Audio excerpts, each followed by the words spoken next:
사람의 소리가 신비롭죠. 특별히 하나님을 노래하는 그 사람의 소리가 우리의 영혼, 우리 심금을 울리는 그런 놀라운 능력이 있음을 경험할 수 있는 그런 놀라운 축복의 시간이었습니다. 감사를 드리고요.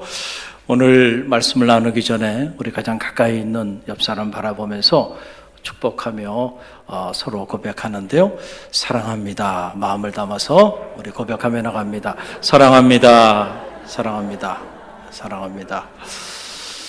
여러분 모두를 주님의 이름으로 축복하고 또 진심으로 사랑합니다. 오늘 이 시간에는 서로 사랑하는 사람들이 모여있는 자리예요. 할렐루야. 그러니 천국이 어디 다른 곳이겠어요? 사랑하는 사람들이 함께하는 자리가 천국이라고 저는 믿습니다. 지옥은 다른 것이 아니겠죠. 미워하고 시기하고 질투하고 돈 내는 사람들이 함께하는 자리, 그 자리가 바로 지옥이죠. 바라기를 우리 갈릴리 모든 성도들, 여러분이 삶이 머무는 자리마다 하나님 나라의 축복이 경험되어지는 은혜가 있기를 간절히 바랍니다. 오늘은 내 자녀를 위하여 울라라고 하는 이 말씀을 함께 잠시 나누기를 원합니다. 다음 세대 이 생명 사역을 준비하면서 새벽에 기도하는 중에 하나님이 계속해서 며칠 반복적으로 제 가슴에 울림을 줬던 말씀이 바로 오늘 본문의 짧은 말씀입니다. 주님께서 십자가의 그 고난의 골고다의 언덕을 오르시면서 하신 말씀이죠. 믿었고 사랑했던 제자들은 다 도망가고, 그리고 수많은 무리들은 구경하기 위해서 구름대처럼 모여들었어요. 그런데 몇몇 여인들은 통곡하며 눈물을 흘리며 주님과 함께 그 자리에 동행했어요. 차이가 무엇일까? 차이가 무엇일까? 이 여인들, 예루살렘의 딸들아 라고 주님께서 칭하시면서 말씀하여 주셨던 이 여인들은 다른 것은 몰라도 분명한 사실 중에 하나는 정말로 이 여인들은 주님을 사랑했던 여인들이었다라고 하는 사실은 부인할 길이 없는 거예요. 우리가 정말로 누군가를 진정으로 사랑하면 그 사랑하는 이가 고통당하는 그 자리를 결코 외면할 수가 없어요. 그리고 그 자리에 우리도 함께 있게 된다는 거예요. 이것을 연대라고 하는 말로 표현하기도 해요. 정말로 사랑하는 곳에 우리의 삶은 그곳에 가 있게 된다라고 하는 사실이죠. 제자들 주님을 따랐어요. 주님의 사랑도 많이 받았고 주님께로부터 수많은 가르침도 받았지만, 그러나 아직 그들은 정말 진실로 주님을 사랑하지는 않았어요. 그렇기 때문에 그들은 각기 제 길로 간 거고요. 그 수많은 무리들, 주님이 십자가를 짊어지시고 골고다의 언덕을 오르시는 그 모습을 보기 위하여 모였던 수많은 구경꾼들, 왜 그들은 구경꾼들이었을까? 주님을 진실로 사랑하는 이들이 아니었기 때문에 그래. 그러나 이 예루살렘의 딸들은, 이 여인들은 왜 통곡하며 눈물을 흘리며 주님과 함께 그 골고다의 언덕길을 함께 올랐을까? 이들은 자신의 생명 이상으로 주님을 사랑했던 그런 여인들이었기 때문에 그렇습니다. 주님께서 그 여인들을 바라보시면서 이제는 너희가 나를 위해 울지 말고 너와 너희 자녀를 위해 울라라고 하는 엄청난 말씀을 주님께서 하셨어요. 주님은 지금 십자가의 골고다의 언덕길을 오르지만 이 고난의 끝자락에서 부활의 영광에 이를 것을 주님은 아셨어요. 그러니까 더 이상 너희가 나의 고난 때문에 슬퍼하고 눈물 흘리지 말고 이제는 너희와 너희 자녀를 위해 울라. 이 세대의 죄악 때문에 이제 너와 너희 자녀들이 당할 그 고난과 환난과 재앙과 하나님의 심판을 기억하고 이제는 너와 너희 자녀를 위하여 울라라고 하는 이런 엄청난 말씀을 주님께서 하신 것이죠. 우리가 정말 눈물을 흘리며 울며 기도해야 될 대상은 주님이 아니에요. 여러분과 여러분의 자녀임을 기억하시길 간절히 바랍니다. 너희는 이 세대를 본받지 말라. 하나님의 선하시고 기뻐하시고 온전하신 뜻이 무엇인지를 분별하도록 하라 라고 말씀하여 주셨잖아요. 이 세대를 따라 우리 자녀들이 세상의 육체에 썩어질 종로를 타며 살아가고 있다고 한다면 어찌 그 자녀를 위하여 통곡하며 눈물을 흘리지 않을 수 있겠는가? 정말로 우리 자녀를 사랑한다면 더 늦기 전에 여러분과 여러분의 자녀를 위하여 눈물로 기도할 줄 아는 믿음의 부모들이 다 되시기를 주님의 이름으로 간절히 축원드립니다. 소중한 사람 세우기의 저자 게리 스멜리의 간증입니다. 그 책에 보게 되면 이 게리 스멜리가 자신의 어린 시절의 이야기를 해요. 어릴 적에 할아버지와 할머니와 함께 자랐던 적이 있는데 할아버지가 대단히 경건하시면서도 그리고 규칙적으로 자신들을 훈육했던 그런 할아버지였어요. 그래서 이 게리 스멜리는 어릴 때 할아버지가 너무너무 무서웠어요. 우리는 손주가 할아버지의 모두 잡는다 그래요. 상투도 잡는다 그러는데 그만큼 손주가 예쁜 거죠. 그런데 그 기독교 역사를 보게 되면 영국도 마찬가지고 미국도 마찬가지고 아주 철저한 청교도인들은 자녀 교육을 대단히 엄격하게 어릴 때부터 자녀 교육을 했던 걸 보게 돼요. 매를 들었습니다. 지금은 이 매를 드는 체벌 행위가 사회적으로 용인이 되고 있지 않은 그런 상황이지만 그 당시는 그랬어요. 그래서 잘못을 범하면 할아버지가 반드시 매를 들었다는 거예요. 그래서 언제나 2대를 때렸는데 그게 그렇게 아팠다는 거예요. 그런데 할아버지가 정해놓은 규칙 중에 자신이 참 지키기 어려운 규칙 중에 하나가 뭐냐면 해만 지면 반드시 집에 들어와야 된다는 건데 친구들과 놀다 보면 시간이 금방 지나가고 그래서 그 규칙을 지키는 것이 참 어려웠다는 거예요. 그 어느 날도 친구들과 놀다가 그만 해가 저물어 버렸어요. 그래서 집에 들어오니까 여지없이 할아버지가 매를 가지고 자신을 아주 세게 2대를 때린 거예요. 그때 그 매를 맞는데 참 마음에 반항심이 생기고 그리고 할아버지에 대한 미워하는 마음이 확 생기더라는 거예요. 그리고 할아버지는 매를 때리고는 할아버지 방으로 들어가셨어요.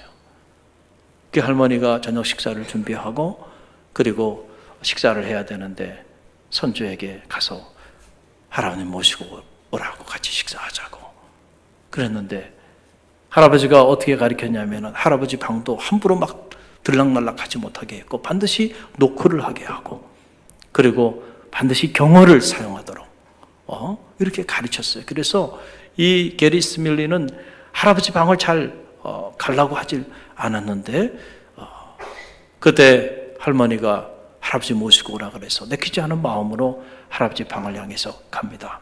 그런데 할아버지 방이 이렇게 문이 완전히 잠겨 있지 않고 조금 열려 있었대요. 그런데 가만히 그 열려 있는 그 방 그 문틈으로 이렇게 보니까 할아버지가 침대 곁에서 눈물을 흘리면서 기도하고 있더라는 거예요. 자기는 그 순간 그걸 보면서 큰 충격을 받았대요. 그냥 머리가 멍해지는 그런 충격을 받았대요. 할아버지는 언제나 흔들리지 않는 분, 정말 할아버지는 대단한 분, 그렇게 무서우신 분인데 그분이 눈물을 흘리는 모습을 보고 자기는 너무 놀랐다는 거예요. 그리고 가만히 눈물을 흘리면서 무슨 기도를 하시나 들어보니까 자기 이름을 부르면서 자기 때문에 할아버지가 눈물을 흘리고 기도하고 있는 그 사실을 깨닫게 된 거예요. 그리고는 자기가 그 순간에 할아버지 저 눈물을 멈추게 하기 위해서는 내가 할아버지의 말씀을 잘 들어야 되겠다고 하는 그런 결심을 하면서 내가 60대를 맞더라도 할아버지 눈에 눈물 흘리지 않게 하겠다는 그런 결심을 했다는 거예요. 어릴 때. 그 모습을 보고 할아버지가 손주를 오라고 하고 그리고 침대 곁에서 허구해 주면서 이 할아버지가 게리 스멜리에게 한 말, 이런 말을 했다고 합니다. 너와 내 형이 경건하게 자랄 수만 있다면 내 생애를 바치겠다. 내가 너를 얼마나 사랑하며 얼마나 자랑스럽게 생각하는지 아느냐? 너는 정말 하나님의 귀한 사람으로 쓰임받게 될 것이다. 내 앞날에 하나님의 큰 은총이 있기를 원한다. 그러면서 할아버지가 그를 허게 주더라는 거예요. 너와 내 형이 경건하게 자랄 수만 있다고 하면 나는 내 생명을 바치겠다는 거예요. 너는 하나님의 사람이야. 너는 하나님의 사람으로 존귀하게 자랄 사람이라고 손주를 허거하고 눈물로 축복하면서 그에게 할아버지가 고백했던, 자기는 평생을 살면서 그때 그 할아버지의 눈물과 그 할아버지의 그 기도, 할아버지의 이 말을 잊을 수가 없다는 거예요. 그 소중한 사람 세우기라는 책을 통해서 자기의 그 어린 시절의 간증을 이 게리 스밀리가 하고 있는 겁니다. 여러분, 우리는 흔히들 유대인의 자녀 교육에 대한 얘기들을 많이 해요. 왜 많은 사람들이 전 세계적으로 그 유대인의 자녀 교육에 대해서 그렇게 궁금해하는가요? 사실 자녀 교육하면 대한민국의 그 교육열도 둘째가라고 하면 서럽죠. 얼마나 우리가 교육에 관심들을 많이 갖고 있나요? 그러나 이 유대인의 자녀 교육과 우리 한국의 자녀 교육은 참 차원이 다른 것 같아요. 유대인들이 아이를 어릴 때 아이를 목욕시킬 때 그때 하나님 앞에 그들이 기도하는 그 기도의 제목들이 있어요. 제가 여러분에게 소개해드리면 이렇습니다. 어린 자녀의 머리를 감기면서 이렇게 기도한다는 겁니다. 하나님, 이 아이의 머릿속에 하나님을 경외하는 것으로 가득 차게 하소서.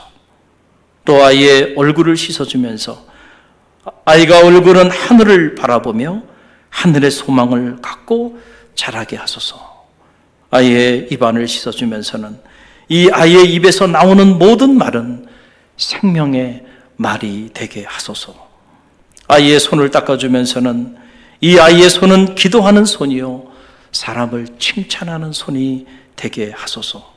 또 아이의 어린 가슴을 닦아주면서는 이 아이가 5대주 6대양을 가슴에 품고 살아가게 하소서. 또 어린아이의 배를 씻어주면서는 아이의 몸속의 모든 기관 5장 6보를 튼튼하고 건강하게 하소서. 또 어린아이의 성기를 씻어주면서 결혼하는 날까지 순결을 지켜 하나님이 원하시는 가정을 이루게 하시고 축복의 자녀를 준비하게 하소서. 그리고 어린 자녀의 다리를 씻겨주면서는 부지런한 다리가 되어서 온 나라와 민족에 하나님을 증거할 전도자의 걸음을 걷게 하소서. 아이의 엉덩이를 씻어주면서는 교만한 자리에 앉지 않게 하시고 하나님이 원하는 자리에 앉게 하옵소서. 또 아이의 등 허리를 씻어주면서는 보이는 부모를 의지하지 않고 보이지 않는 하나님을 의지할 줄 아는 그런 자녀가 되게 하소서. 여러분, 얼마나 참 감동적인 기도입니까? 어릴 때 자녀들 목욕을 시켜주면서도 가슴 속에서 자녀들의 머리를 씻기며 가슴을 씻기며 팔을 씻기며 이렇게 자녀들을 위하여 조문을 외우듯 그 아이들을 축복하고 그 아이들을 위하여 기도한다는 거예요. 여러분, 그러니까 이렇게 자란 아이들이, 부모의 이런 놀라운 축복을 받고 자란 아이들이 그렇지 못한 아이들과 차이가 나는 것은 너무나도 당연한 것이죠. 왜 노벨 과학상 수상자 60%가 유태인이고, 그리고 세계 유수한 대학 3,000여 개 대학의 교수로 다음 세대 사역을 위하여 헌신하는 교원들의 25%가 유태인이에요. 불과 430몇 명에 불과한 유태인들이 지금 전 세계 경제, 문화, 예술, 종교 이런 다양한 영역에서 가장 영향력 있는 그런 인물들로 그들이 자리하고 있는 거 우연이 아니죠. 우연이 아니죠. 어릴 때부터 부모의 이런 영적인 축복을 받고 자란 아이들, 그리고 그렇지 않은 아이들과 차이를 갖고 있는 것을 우리는 결코 잊어서는 안 된다는 거죠. 우리는 흔히들 이 조기 교육에 대한 얘기들을 많이 하죠. 그런데 믿음의 길을 걸어가는 우리 성도들은 우리가 조기 교육 우리가 시켜야 되겠는데 어떤 조기 교육을 시켜야 하는가? 이 조기 교육의 내용에 대하여 관심을 가질 필요가 있다.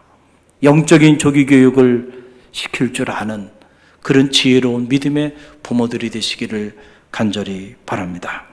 다윗이 어떻게 다윗이 될 수 있었을까? 지금까지도 이스라엘 백성들이 그리고 복음이 전해지는 곳곳마다 다윗을 수많은 사람들이 흠모하고 있는데 어떻게 한 인생이 이렇게 정귀한 삶을 살다 갈 수 있을까? 그의 삶 전체가 그가 노래했던 시와 그가 고백했던 기도가 기독교 경전이 되어버리는 상상도 할 수 없을 정도의 이런 위대한 인물이 될 수 있었을까?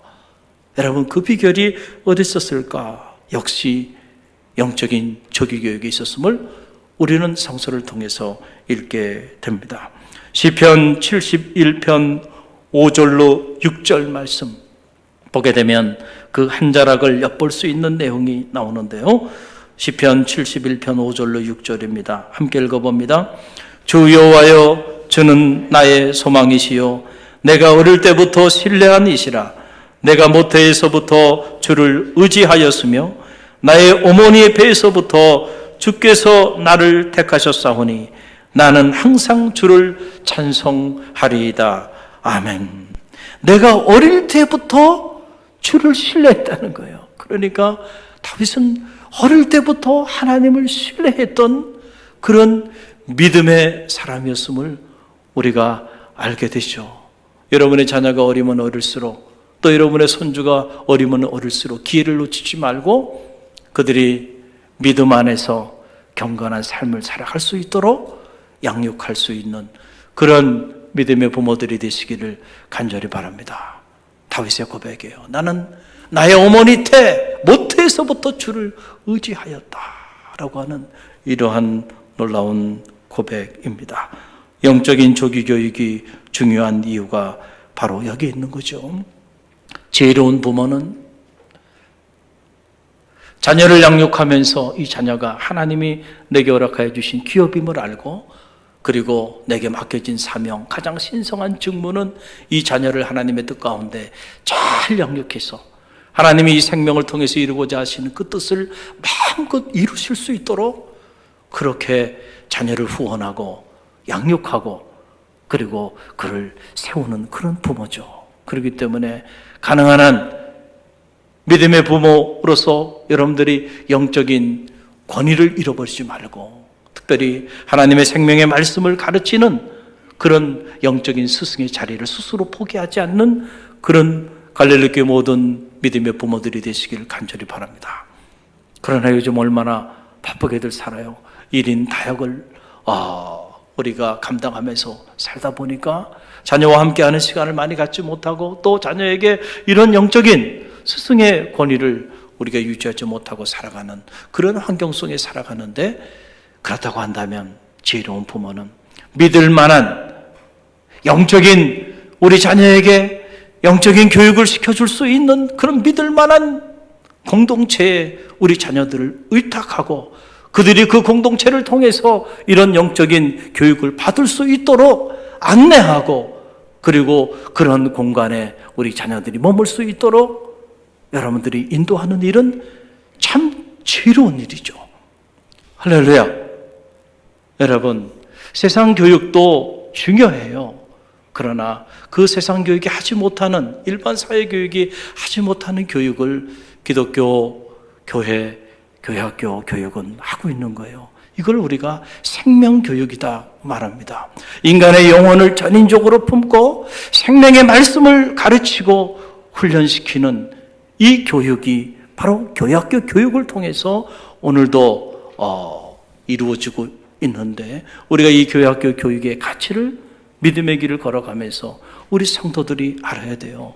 이 선데이 스쿨이라고 말하는 이 교회학교 교육을 통하여 기독교 역사에 있어서 얼마나 위대한 인물들이 나왔는지 우리는 기독교 역사를 돌아보면 너무 많은 그런 역사들이 있기 때문에 우리가 한두 사람 예를 들을 수 없을 정도로 그렇게 이 교회학교 교육을 통하여 사람이 변화되고, 교회학교 교육을 통하여 자신뿐만 아니고 자신이 속해 있는 공동체와 수많은 사람들을 위하여 정귀한 자로 그렇게 쓰임받은 인물들이 얼마나 많이 있는지를 우리는 알 수 있어요. 여러분, 세상에는 똑똑한 사람들 얼마나 많습니까? 좋은 학교 나온 사람들도 많이 있어요. 그러나 정귀한 자로 쓰임받는 인물들을 찾기는 참 어려워요. 자기 자신뿐만 아니고 자기가 속해 있는 공동체를 위하여, 그리고 이 나라와 민족을 위해서, 인류를 위해서 정귀하게 많은 사람들을 이롭게 하는 그런 축복의 통로의 삶을 사는 사람들, 그런 사람들을 만나기는 결코 쉽지 않다.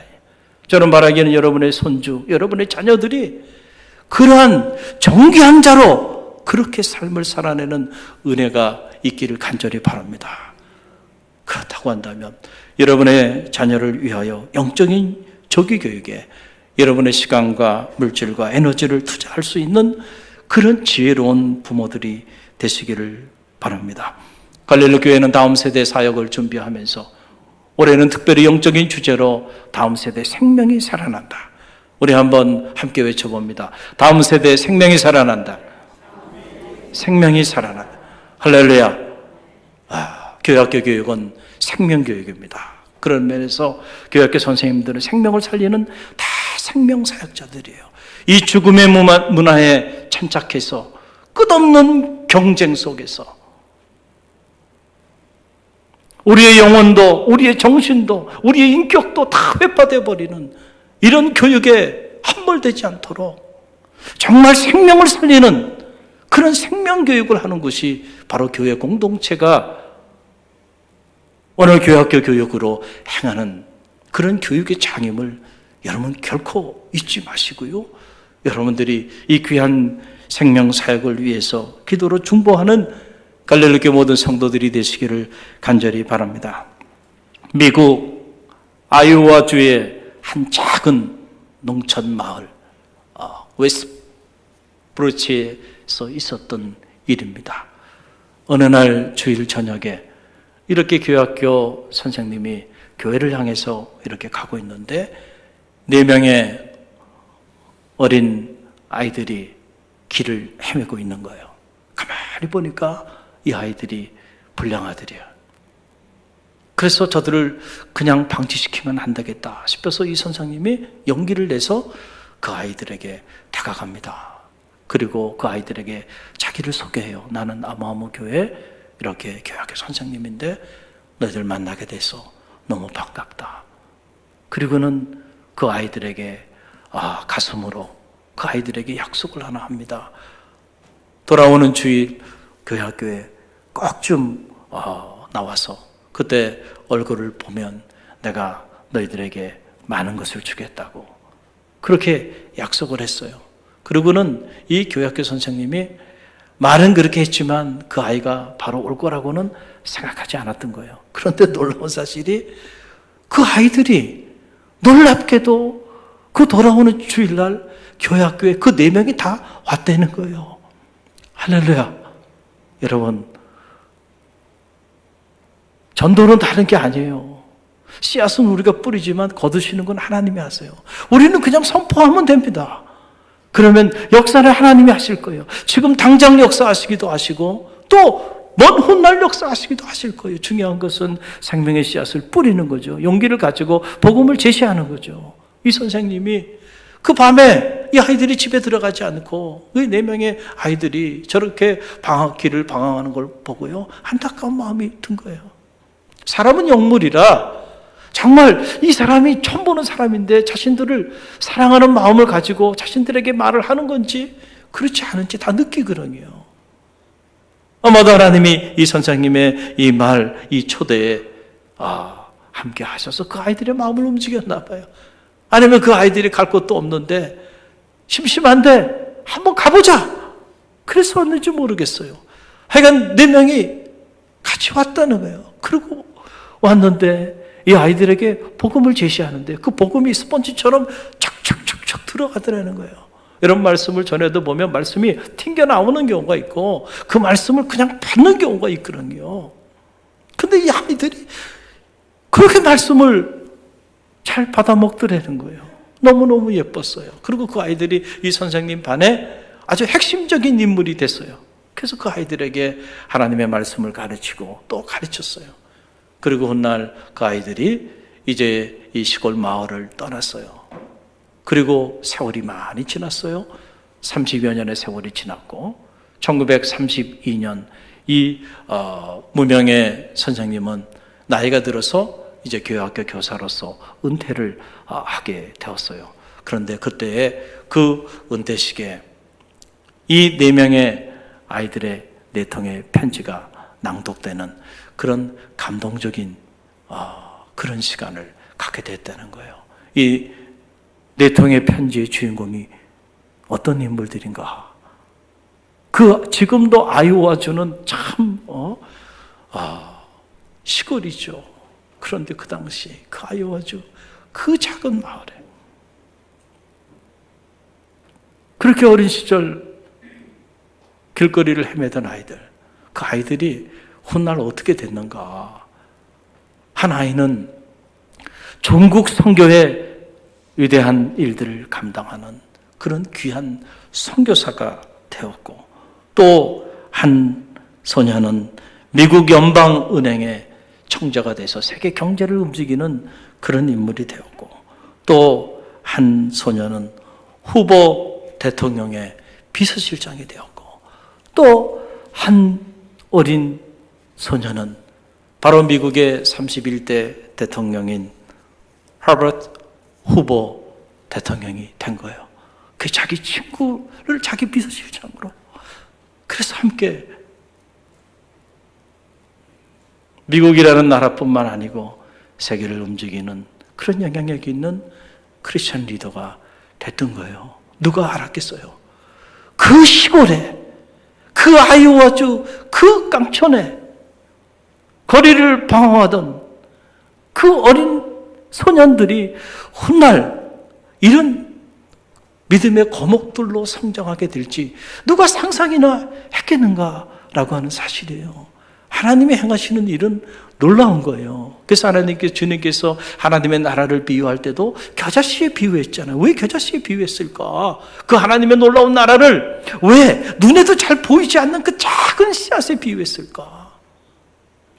하나님의 나라의 그 위대한 역사들은요, 처음부터 그렇게 위대하게 거창하게 시작되는 것이 아니고 이렇게 작은 씨앗처럼 정말 보잘것없이 이렇게 바람 불면은 날아갈 만한 작은 씨앗처럼 이렇게 보잘것없이 시작되지만은, 그러나 그것이 시간이 지나면 장성하고 생명의 역사를 나타나고요. 그리고 새들이 날아 들고 수많은 사람들이 그 밑에서 안식을 하게 되는 거목으로 그렇게 자라게 된다라고 하는 그런 사실이죠. 여러분, 그 편지의 내용의 한 부분에 보면 이런 내용이 있습니다. 선생님이 그때 저희들에게 가르쳐준 하나님의 말씀을 저희는 결코 잊지 않았습니다. 그것을 통해 수많은 역경을 극복해 왔고 지금도 극복하고 있습니다. 감사합니다. 할렐루야. 그 어릴 때 이들은 럭키하게도 한 좋은 선생님을 만나게 된 거예요. 그리고 그 선생님을 통해서 생명의 씨앗이 그들에게 뿌려지게 된 거고, 그 뿌려진 생명의 말씀이 그들을 움직이게 한 가장 강력한 동력이 돼서 자기 자신뿐만 아니고 미국과 세계를 움직이는 그러한 큰 인물, 크리스천 인물들로 성장하게 된 거고, 이 후보 대통령은 특별히 대단한 박애주의자였어요. 그래서 난민위원회를 만들어서 나라를 잃어버리고 그리고 살 곳이 없는 난민들을 위하여 많은 정책들을 내놓았던 그러한 인물이기도 하였습니다. 특별히 여러분들이 미국을 여행하시게 되면 서부에 가면 꼭 들리는 곳이 있죠. 그게 바로 그랜드 캐년, 여러분 보시죠. 그리고 그랜드 캐년만 보는 게 아니고 그랜드 캐년을 보고 반드시 들리는 곳 중에 하나가 바로 후보댐이에요. 후보댐. 사막 한복판에 어마어마한 댐이 있잖아요. 그 후보댐을 만든 사람이 이 허버트 후보 대통령이에요. 당시 경제가 어려웠기 때문에 경제를 살리기 위해서, 고용을 창출하기 위해서 사막 한복판에 거대한 댐을 건설하게 됩니다. 많은 사람들의 반대가 있었죠. 이 사막 한복판에 댐을 만들어서 뭐 하겠냐. 그런데 그 댐으로 인해서 그 네바다와 애리조나 그 사막이 옥토로 변화되어지는 그런 놀라운 역사가 나타나게 된 거고요. 지금도 그것을 방문하는 사람들은 다 그 후보댐을 보면서 감탄을 하는 거죠.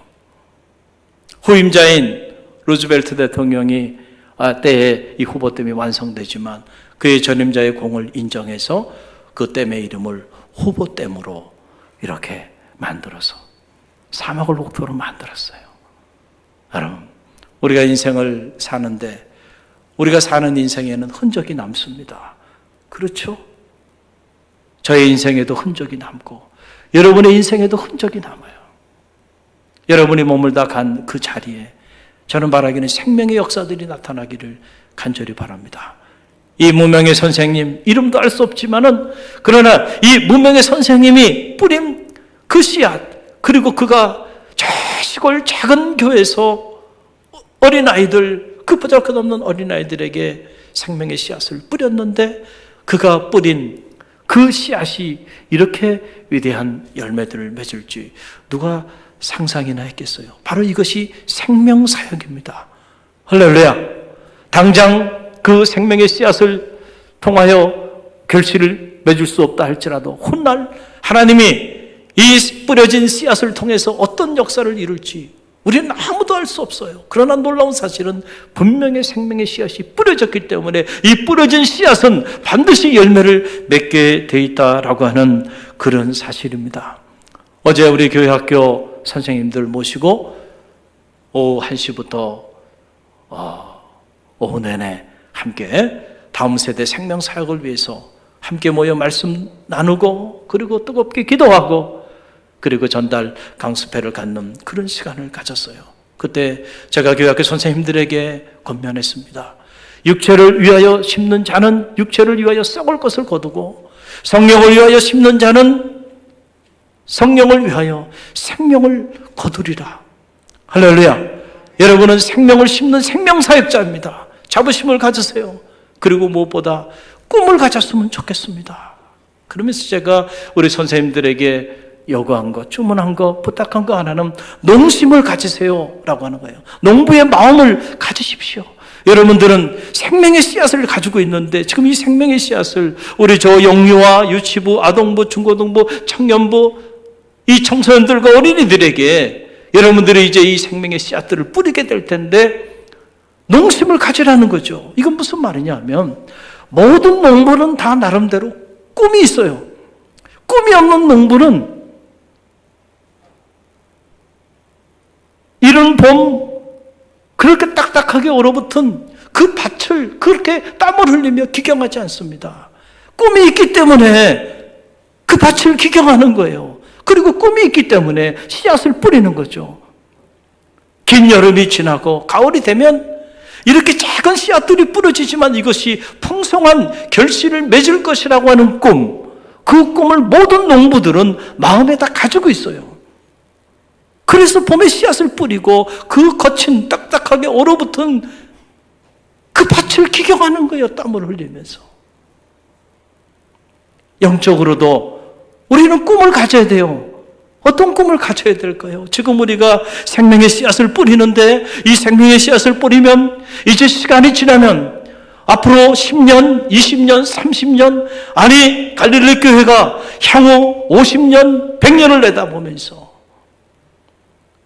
오늘 우리 교회 학교에서 뿌린 이 생명의 씨앗들을 통하여 이 갈릴리 교회에서 영적인 말씀을 접한 아이들이 훗날 어떤 인물이 될지 누가 알겠냐 말이죠. 저에게도 꿈이 있습니다. 이 아이들 한 사람 한 사람. 그래서 여름 사역할 때마다 한 명 한 명 제가 다 일일이 안수합니다.